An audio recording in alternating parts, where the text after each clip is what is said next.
right. Well, thank you, Evan, for having me, for inviting me to this talk. Thank you, Alvin Sherman Library, for having this beautiful space available to us so we can continue these creative talks. And thank you all for coming out of your busy schedules to come here. I know we all are busy. And who comes on a Friday morning to hear someone talk? All of you. So I'm very grateful to you for coming today. And I feel kind of relaxed. Thank you so much for that. And because I'm feeling relaxed, and I'm sure you all are feeling relaxed, I'm going to invite you to think about a time where you received words that made an impact in your life. Maybe those words were encouraging. Maybe those words were good advice that led you to make a decision that has made a greater impact in your life, whether personally, professionally. But maybe you received words that were harmful, they were harsh, and they really broke your heart. And maybe those words are still lingering in your mind, in your head, in your mental space. Words have power. They can either lift you up and get you excited and motivated to do what you got to do, but also words can pull you down and make you feel paralyzed, right? So the truth is, everyone here, that while words have power, guess what? We have the power to decide how these words are going to influence us and how we're going to respond to that. And that's why we're here, because today we're going to be exploring the duality of words.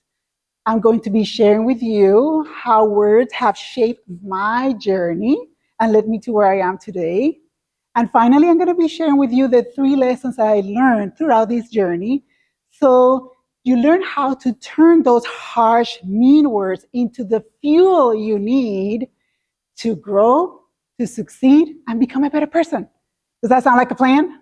Yes. All right, so I'm not going to do all the talking. I'm going to have you participate in my talk today. And then what I'm going to do is I'm going to ask you to read aloud with me a bunch of words or sentences. And we're going to read it aloud together. Are we ready? Hopefully this is deciding not to work, of course. Come on, little fellow. All right. See, that's why you have a tech person here. They're the best. And you know what? I'm pressing the wrong button. That's what it is. All right, are we ready? Yeah. Let's read it together. You are not good enough. Oh, am I the only one reading? Come on, guys. You'll never succeed. You were a mistake. I can't do this. I'm not smart enough. It's too late for me to change. Now let me ask you this. How do these words make you feel? Awful. Anyone? Defeated. What else? Sad. Yes. Anything else? Yes. Yeah. Like down, uncomfortable, right? So I'm going to ask you a question. I'm going to show it in there. And I'm going to ask you, once you have an answer to that question, to raise your hand. I'm not asking you to say it out loud. That's something for you that you keep in your heart. But I'm going to ask you that once you have an answer, just quietly raise your hand. The question is, what is your greatest quality?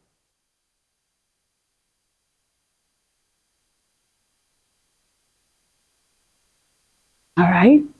Thank you. Thank you for participating. Now I'm going to ask you to join me. We're going to read a bunch of sentences again together. Ready? All right. The first one, I am capable of improving every day. I have the determination and skills to achieve my goals. Every effort I make brings me closer to success. I can accomplish this if I put my mind to it.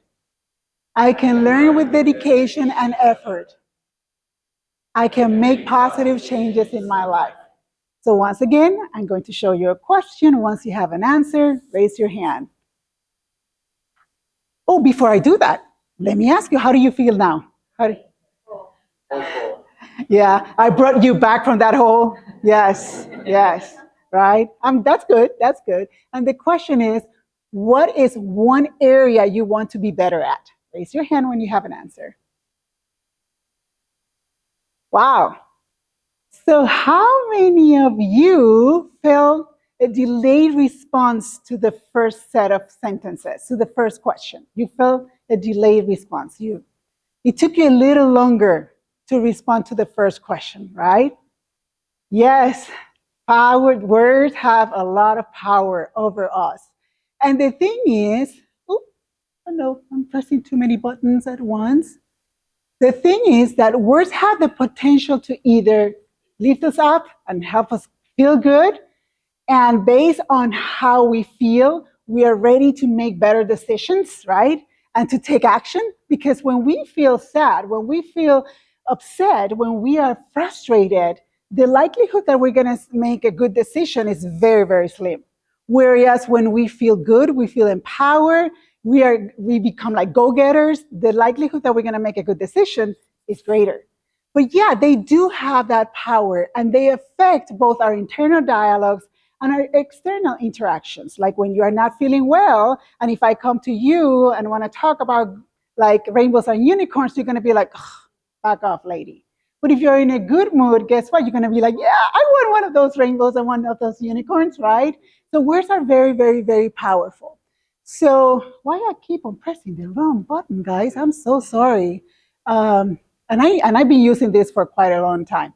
So in what ways words shape us? We're going to talk about the duality of words and in what ways they shape us. Words, your words, what comes out of your mouth can inspire people, can motivate people, right? Can give constructive criticism that will help you grow and will help others grow. Because I don't know about you, but when I give a word of advice or when I say something that encourages and motivates other people, guess what? I feel better than they do, even though they are the ones that are motivated and encouraged, right? It just filters out, it just transpires from one person to another. But also your words can discourage, your words can belittle people, others, can undermine someone's self-esteem. Your words can really damage the self-worth of other people. Were you aware of that? Yes, it's something, we have that power. Your words can connect people, foster relationships, right?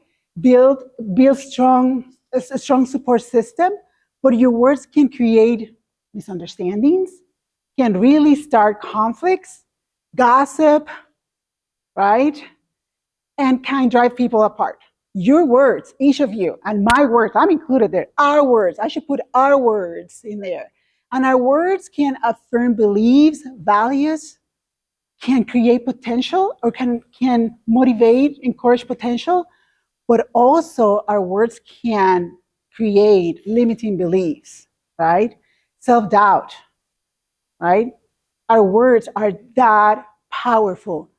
And if we possess that superpower within us, why are not we more mindful on how we use our words and how we react to them? Not only how we use them, but how we react to those words that come out of someone else's mouth. That's a superpower. And sometimes we're not aware of that, and we're not mindful of what we can and we should not do with our words. So I'm going to walk you through my journey and how those words have shaped my journey, as I said at the beginning. So my family moved to Illinois from the island of Puerto Rico in 1991. My father is a retired minister, so he worked for the Christian Reformed Church. Maybe you have heard of it, maybe not. And they were looking for a coordinator for the Spanish Broadcast and Communication Center of the denomination. So while my dad was a preacher, minister there, they hired him for that position, which is how we ended up in Illinois in 1991. We are a tiny family of 8 children. And my parents have been married forever. And out of the 8, 6 of us moved with our parents. Our 2 older brothers, and number 3 out of the 8, the number 1 and number 2, they stayed in the island and they have successful businesses there. So they are still living there. But the rest of us moved here in 1991. So that was around finishing high school, college. I finished 1 year over there in the University of Puerto Rico in my hometown. And by then I was trying to figure out what to do with my life. And I've always been I like to, thrive and do things and do the best. And my parents, especially my dad, really instilled in all of us, especially daughters. There's 5 daughters and three sons, to finish your degree, to go until the end, whatever that is. So it's like, I was like, okay, so I decided to do my PhD in psychology, and I knew that it was going to take a while. So I was like, fine, I'm okay with that. So of course, I wanted to be a psychologist, and I wanted to have a PhD, a doctorate degree. And like I said, I knew how long that was going to take. So in order for me to do that, what do I have to do? I have to go to college. So when we moved here, I went straight to college, and I signed up for a major in psychology and a minor in communications, where we were to specialize in public speaking. So that's what I was doing. But granted, even though Puerto Rico is part of the United States and we are US citizens, the language that is spoken is Spanish. Yeah, we all learn how to speak English, but it's mainly Spanish. Although it might change. I moved so long ago but anyhow, I know a little bit about English, but I wasn't dominant. It was not my dominant language. So I just knew a little bit. So the first thing that the first crazy thing here that I want you to keep an eye on is like, how in the world someone who doesn't speak Spanish wants to do a public speaking minor, right? This one over here. Mm-hmm. So I went to, and I signed up, and I'm like, yes, I want to do public speaking, even though I don't speak English, I'm going to do it, right? And that's when in college, it was a small private college in Illinois that I signed up for. And that's when I experienced the word effect, what I call those word bombs, like bombs. So my first semester, when I signed up for college, and in the public speaking, if you want to have a public speaking minor, the exams are not written. You need to speak. You need to come up with speeches and stand up in front of the class and speak to the class. And the professor is sitting there, she has a rubric, and, she's evaluating you. So here I was walking, and I stand up in front of my class. I had my speech, and the speech, it was simple. It was like, tell us a little bit about yourself. And I'm like, oh, that's easy. So I started talking, and of course, if I have an accent now, I used to have a stronger accent before. And I said something that sounded funny, and everyone started to laugh, like my class. I have no idea what is happening, and I wasn't saying anything funny. So I was like, why are these people laughing? What did I say? So that word, I don't remember. I wish I remember the word, but I don't remember what word I said that I did not say it well. And I repeated it again throughout my presentation. So they kept on laughing and laughing, and even my professor was laughing. And then she was like, oh, can I see you at the end of the class? And I'm like, oh, shoot, what did I say? What happened? I'm flunking. What is she going to do? I'm out. And this is what she has to say for me at the end of the class. That was my first bomb. I had to put that special effect, right?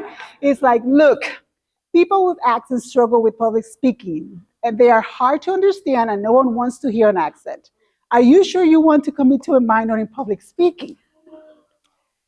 Those were the words I received from the director of the communications department. I didn't tell you that she was the director of the communication department. And, me coming first semester at that specific college. And I just said, okay, thank you. So then that was my first bomb.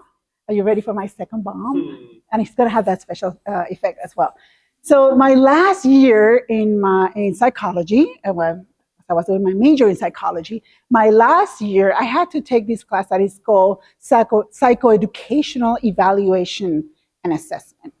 And this is a class where they teach you to use different instruments to evaluate people so that you can have an accurate diagnosis. So it requires a lot of statistics, right?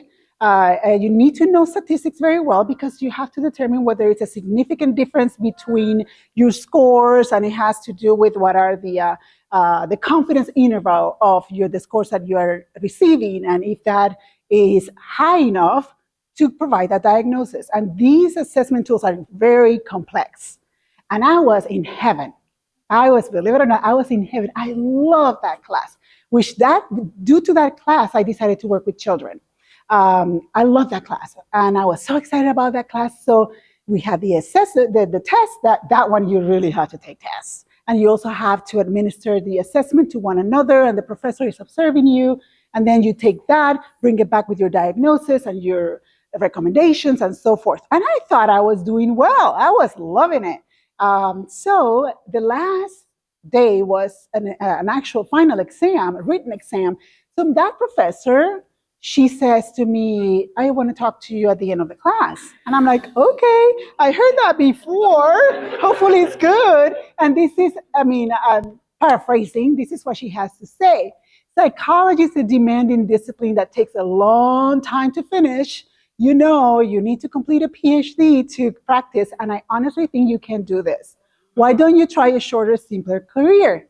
So that was bomb number 2. So at that point, I was a senior. I'm like, oh my gosh, I'm a senior. Granted, I got an A in her class. And I had A's in statistics because I love statistics. I don't know why she said that, but she threw that bomb at me. So that at that point in my life, I never have received bombs like that. I had to decide, what am I going to do? How are these words going to shape my life from today on? Am I going to allow these words to, make me realize, maybe I should just do a shorter, simpler career? Maybe she's right. After all, she's a professor. After all, she knows what she's talking about. After all, right? All these after alls. And maybe this one was right. Maybe people are going to hate my accent. What about if I speak in public and they're like, what did you say, lady? Right? All those thoughts came to my mind. So after further consideration and deciding what am I going to do with this that I received, this is what happened.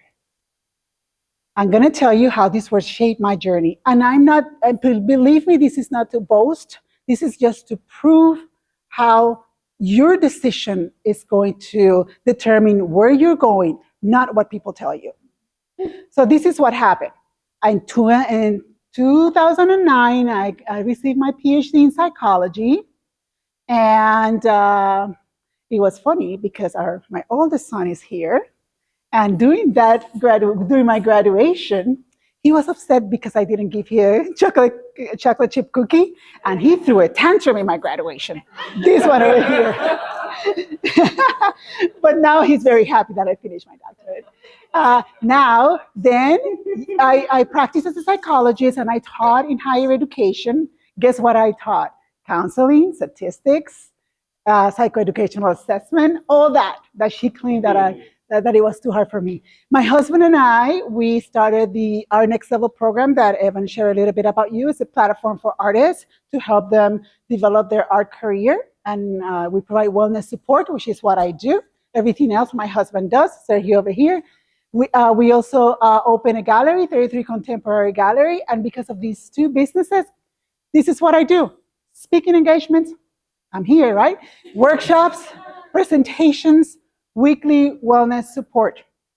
And not only that, I am an author. I have written 2 books. The first one is Moms Don't Quit, and this is for mothers of preteens and teens.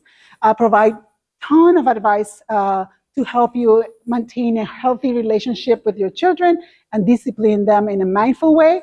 Sergio and I, my husband and I, wrote Crush Self-Sabotage Fully. That's our new one. that just came out a year and a half ago before we moved here to Florida.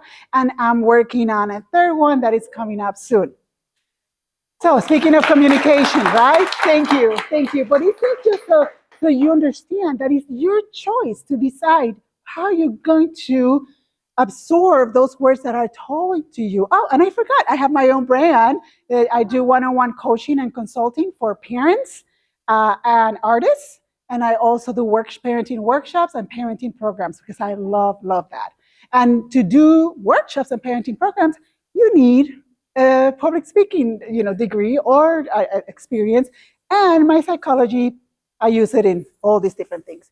So once again, while words hold power, our response to them, our response, we have that power. Yes, they hold power, but we have a greater power that we need to explore and we need to allow to come out, because that's what really defines their impact in our lives. The words don't define the impacts in our lives. It's what you choose. It's your choice and how you take them.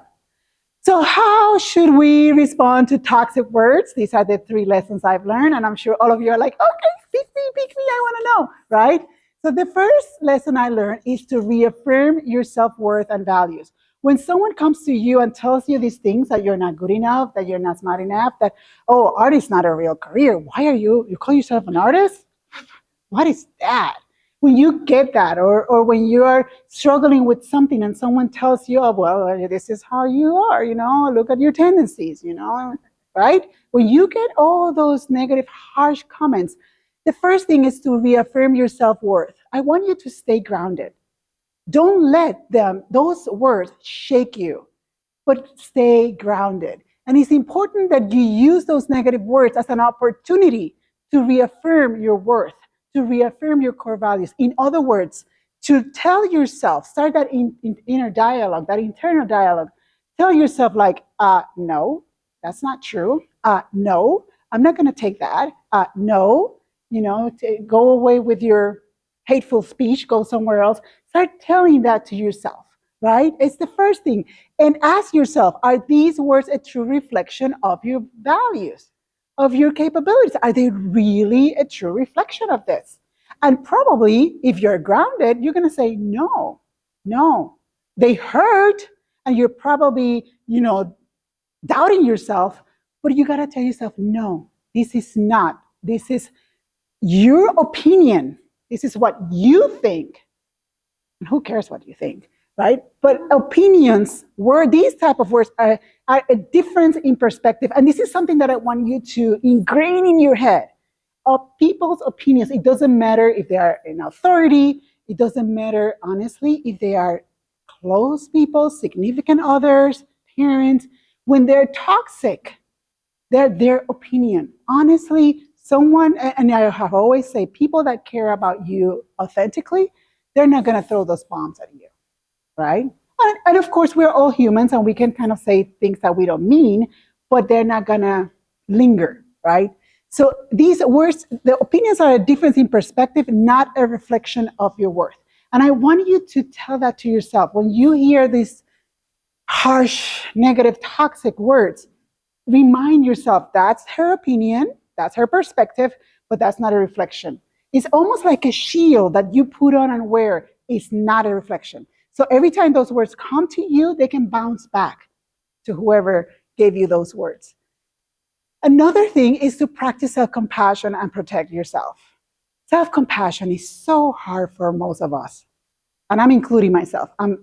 Throughout the years, I have learning to practice self-compassion, because before it was the opposite. It was like, oh, you're supposed to do this. Why are you not doing this? And now I have learned that doesn't take you anywhere. When you punish yourself, it doesn't take you anywhere other than you get deeper in that hole that you are. So self-compassion is very, very important. Filter the source. I keep on telling this, garbage. It is. And I want you to see it as such, and even create a visual imagery. And that's something that I have learned. A visual imagery. When this person is talking, just imagine that it's just roaches coming out and spiders coming out of that mouth. And when you put that yourself in that, if you have that visual imagery, guess what? Then it's going to be easier, believe me. It's going to be easier to say, That's your opinion, not a reflection of myself. But yeah, use that visual imagery. Reject toxic words instead of letting them linger. It's your choice. Don't linger on them. Sometimes we're like, oh my gosh, I can't believe she told me that I'm a loser. Oh my goodness, am I a loser? Really? How dare her telling me that I'm a loser? What the heck she thinks she is? And then you start like entertaining that thought. Don't, people, don't. Stop it right there. It's their opinion, not a reflection of yourself. Reject them. Say that's toxic and I'm not going to allow toxicity to come into my life, right? Separate personal worth from external validation. And this is something I learned when these professors told me what I just shared with you. I could easily say like, okay, that's true. I guess they're not validating me. Maybe I'm not that good. Maybe I think in my crazy head that I am, but I'm not. But I immediately learned like that, no, that's what she thinks. And I'm going to just see it as that and treat yourself with the same kindness and support you will offer a close friend. If a close friend comes to you and say, hey, Evan, man, so-and-so told me all these words, it's just like, it's tough. What is Evan going to do? What would you do, Evan? If I come to you and tell you that Sergio told me that I'm a loser and I'm not good enough. God forbid, he's never said that. It's an example. What would you say to me? Tell you that you know your truth and remind you of how you show up in the world, how great you really are. And that's what I want you to tell yourself when someone comes to you and give you these words. That's how you stay grounded. Thank you for helping here. That's how you stay grounded. Talk to yourself like you will talk to a friend. Believe me, it comes out easier.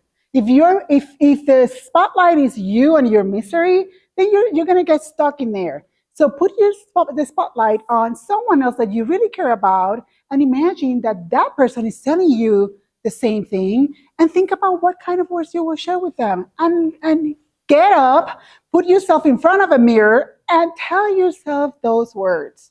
It's gonna make a huge difference. And use negative words as a fuel to grow. And that was the best thing I was able to do. I use those words of Dr. So-and-so and Dr. So-and-so to use it as a fuel to grow. And I reframe those words as a challenge and opportunity for growth. I'm like, okay, you're saying that I cannot do it, but the desire I have as a 20-year-old, 21, whatever I was, is greater than your words, and I'm going to do it. And ask yourself, how can I use these words, even if harsh, to become a better person? Shifting that mindset from being attacked and being pulled down into, okay, how can I use that to empower myself to do what I need to do and not allow it to manipulate me or influence me in any toxic way, and channel any frustration into motivation. So don't stay there. Of course, we're humans. Of course, we're hurt. And I give you, this is what I tell my clients and our next level members, you have 24 hours to be upset, to cry, to stomp, to do whatever, as long as it's healthy. Don't hurt yourself and others. 24 hours. Tomorrow when you wake up, I want you to leave that behind and think about how you're going to transform that negative experience into a motivation to get better. Now we're focusing, feel your pain. I will never tell you not to feel pain or not to feel your emotions. Your emotions need to be felt so you can put them aside and move forward. If you don't feel your emotions, you're going to be stuck in there. So you need to give yourself an opportunity, allow yourself space to feel those emotions for 24 hours, people, no more than that, and start fresh tomorrow morning. And always think about this way. Prove yourself that you can. We're not in the business of proving others. And I know some of us have gone through some trauma. We have some emotional triggers. We have wounds. We have generational wounds. We have family wounds. They're there. And some of us have dealt with them. Some of us have not. And sometimes we want to show others and prove others that we can. We want to prove so and so because that person have always said that I can, but I can. I want to prove them. But guess what? That's not a healthy motivation because that person might care less, and you can work your head off and be amazing, and that person will still be mean and tell you that you're not good enough. So again, going back to external validation has nothing to do, and it's not the same as your internal validation. That's what really matters. And when you prove yourself that you can do it, that's when you grow. When you're trying to prove others, you are just going like spinning like a hamster, going, trying, and not getting anywhere. So shift that mentality once again, the mindset shift from proving others, no, because you might never be good enough in front of that person. But when you prove it to yourself, that's when you grow. And keep learning, improving. It's that growth mindset, improving, learning, refining your skills, being honest with yourself. Maybe I still need to work in this area in my life. Maybe I need to improve my skills. Maybe I need to get better. It's always the more you nurture that growth mindset, the more you're going to grow as a person and as a professional as well. Most people want to be around people who are positive, people who are healthier, right? People who want to grow and get better and better. I want to surround myself with people that know more than I do so that I can learn from them. And that might be you. You might be that person, but you have to be intentional about it, constantly working hard. So one thing in lesson 3 is to reframe your narrative. And I'm going to invite you to start a wellness journal if you haven't. But if you have, here I am. Here is a couple of more things you can do with your wellness journal. And one thing that is very important, that was my 3rd lesson that I want to share with you before I let you go this morning, is to reframe your narrative. The storyteller within, the stories we tell ourselves, are they healthy? Are they helping you grow, or are they paralyzing you or slowing you down? So we need to take the time to evaluate these stories that we tell ourselves, all the stories that we have allowed to linger in our heads, right? And here we go, pressing the wrong button again. See, when I get involved, I start moving my fingers over here. Oh boy, what did I press here? My apologies. So the first thing is to identify those negative narratives that are holding you back. Take the time. This is my most important invitation this morning to you. Take the time to identify those negative narratives that are holding you back. Because sometimes we just we let them be in the back of our heads, and we are like, nah, they're just there. They're not going to influence my decision making and my life and my mood, my state of mind. They do, because they come out when you experience a trigger. They just come out of the blue and attack you because they're there. So that's why it's so important that you identify those negative narratives and recognize any negative or limiting story that you tell yourself. And sometimes we even do it unconsciously. Sometimes we're like, talking, doing something, and then you experience a challenge, and then those stories come out like this. And what I would like for you to do is, like, when you recognize those limiting beliefs, those stories, tell yourself, if you were to say, I always fail at this, tell yourself, I've never been good enough, or I've never been good enough. I want you to eliminate. You see those words, always, never, those absolute words, get them out of your vocabulary. They're so hurtful. Another tip, here we go. Get them out of your vocabulary, because always, never, they're exaggerations. There's no way on earth that you always fail. There's no way. There's no way. There's some things you can do very good. There's no way on earth that you're not good enough, that you've never been good enough. No, because I'm sure you have the areas in your life that you're pretty good at. But sometimes we get stuck in that state of mind that is just very, very toxic. So reframe the story. Past is not equal to present and future. Yes, it influences. Yes, it kind of messes it up, right? However, it's not the same. What you experienced in the past, what was told to you in the past, doesn't have to be what is that you tell yourself in the present or the future, which is why we're here, to be reminded of that. It's very, very important. Find a more positive and constructive interpretation. And I want to invite you to write down that loudest narrative and reframe it using a not more optimistic approach. Reframe that narrative into a more optimistic approach. And even if it doesn't feel truthful, even if it doesn't feel right now. So, we have this amazing brain that is like, oh my goodness, it's that organ that is so, so cool. And there is such a thing that is called neuroplasticity, which tell us that our brains, the more we expose them to new things, our brain develop these new pathways, and our brains can be updated and upgraded. The bottom line is that something that was old, it can be pruned out and replaced with new ways of thinking.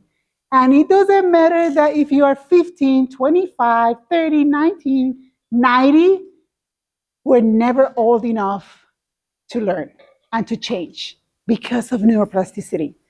And that's what I'm inviting you to do, to take advantage of that area of your brain that is so ready to be transformed and use it to your benefit. So write down that negative narrative, reframe it into a more optimistic one. Like, for example, I always fail at this. Again, these words that are not necessary in our vocabulary. Reframe it as, I face challenges, but I'm learning and improving with each attempt. So yeah, you are admitting that you're facing challenges, but you're not saying that you're failing, right? And you are with the intention, and you're taking action to learn and improve. Sometimes we don't give ourselves credits. And it's important that you take the time to give yourself credit. Don't wait for another person to do it for you. Once again, don't wait for external validation. Your job is to self-motivate. Because if you're waiting for someone to motivate you, you're going to be stuck for a while. So keep that in mind. And affirmations are so, so powerful. And I encourage you that if you don't practice affirmations, to start today. And if you're practicing affirmations, you know the power of it. And what they do is they reinforce your new story. They reinforce your new narrative. And through those affirmations, your brain starts adopting these words into an actual core value and belief, right? So incorporate positive affirmations that align with that reframed narrative. And I'm going to give you some examples. Toxic words no longer have power over my choices. Imagine if you tell yourself every morning when you wake up and you're brushing your teeth and you have a little sticker in there and read aloud, toxic words no longer have power over my choices. Maybe they have power today. But believe me, when you tell yourself again and again and again and again, eventually your brain is going to transform that sentence into your belief. And you're going to start believing that toxic words no longer have power over your choices. Then you're going to stay grounded. Then you're going to start reframing future negative narratives into positive ones. And you're going to wear that shield so strongly that you're not going to allow toxic words to influence your decision making and the way you see yourself. I can grow and succeed. Another example, fear no longer rules my life. Imagine if you tell yourself every morning or before you go to bed sentences like this, affirmations like this. Believe me, it works. Eventually, those words, wishful thinking, is going to become a value. It's going to become a core. I release self-doubt and embrace my true potential with courage and clarity. Isn't it powerful to tell that to yourself every morning? So, if for whatever reason, as I'm saying this, you're like, oh, I like this. This is so powerful. Or something came up to your mind as I'm reading them. You're like, oh, this is my affirmation. Let me write it down before I forget. Write it down before you forget. Take the time. Pull out. I'm not going to be offended. Pull out your phone, or if you have a piece of paper, write it down, because if it came to you now, it's because it's coming out of your soul. And I don't want you to forget that affirmation. So I'm going to give you 1 second to write it down if there's a need to do that before I change the slide. Because that's the thing, we need affirmations come out most times out of nothing. You're thinking, you're going through something, you're thinking, okay, I need to change this, I need to improve in this area. Boop, this is what I want. So if that happened to you this morning, write it down. You don't want to lose that. And read it every morning. Tell yourself every morning that affirmation. And another thing I want you to do is to monitor that internal dialogue. Oh, a lot of things happen in here, right? And happen in here. And they start here, and then they transfer into our heart, chest, and then our stomach, and then we have all these headaches and stomach pains and anxiety and all these different things, right? When we have negative, toxic internal dialogues. So that's why we have to monitor it, right? Now we have some strategies that I have been sharing with you. Use them. I'm not promising that you will never experience this kind of thing. I'm not promising that you're not going to allow toxic words to internalize them. It happens. We're humans.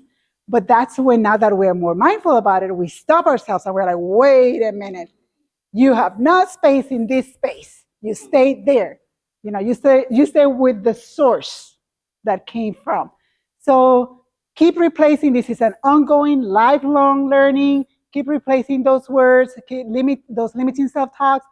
Use your affirmations to counteract them. Ask yourself, where is this limiting self-talk is coming from? Be mindful. Just go in. Don't be afraid to go within. I go there a lot. So it's interesting what you learn about what is going on within, but you have to give yourself permission and an opportunity to do that, and that mental space. Is it a toxic pattern that needs to be addressed? Ooh, maybe something that has been, cooking in there that you haven't taken care of, and it keeps on popping up and popping up. So maybe it's time to go for support, go to therapy, counseling, coaching, you name it. It's your choice. So recognize that the crucial voice is just a part of you. It's not the whole self. And that's one thing. We have different parts that live within us. And we are very complex beings. You have that inner critic always, bringing things up. And oftentimes that inner critic is your protector. And the job of the inner critic is to protect you from a possible failure or disappointment, to keep those triggers low, to keep that wound down there. That's why they're harsh, because they don't want you to make, your inner critic doesn't want you to make this crazy decision, because it's going to stir up your inner family, right? You have that firefighter that when you're feeling down or you're feeling sad, that firefighter tells you, oh, why don't we just have a drink? Why don't we just go and sit down on the couch and watch Netflix for 10 hours? Let's just disconnect and have it. Let's just get high and just disconnect. That's our firefighter. And then we have different parts within us, those voices. And those voices it's fine. You don't have schizophrenia. No. It's the actual parts of us that make the whole, which is the self. Just because that inner critic is loud doesn't mean that it's you. It's just a part of you. That you can learn how to dialogue with that inner critic and even work with your inner critic and have your inner critic as your greatest ally. But that takes time. And that takes therapy, help. But it is possible. And I want you to recognize that loud, annoying inner critic that keeps on telling you that you're not good enough, it's just a part of you. It's not you. Learn to detach. Okay, so reframing doesn't alter the facts of your situation. You still have that situation. You still have that annoying special or significant other or parent or some family member that will tell you all these silly things, hurtful words. You have a coworker that apparently is so bored that it wants to make your life miserable. Yeah, the situation is still the same. But reframing shifts your perception and emotional response to it. In other words, it changes how you react to it. When you decide whether or not you're going to allow those toxic words to be part of you and become a belief. It's your choice. It helps you respond to it, keep yourself calm and grounded so that you're better able to face those toxic words that are going to happen. Believe me, guaranteed.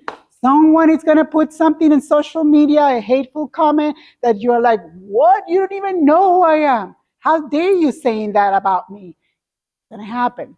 More in social media than in real world, because social media, people think that they have the permission to insult and be mean, but you're more capable to deal with those words now, enabling new and healthier ways of thinking and responding. That's what it does. When you reframe those thoughts, those words, it just helps you shift and respond in healthier ways. All right, so starting today, you haven't done so yet, you're going to take control of your narrative, you're going to filter that source, right? And you're going to seek to grow and to be optimistic. That's what I have for you. Thank you so much for being here. I hope it helps. Thank you. Thank you.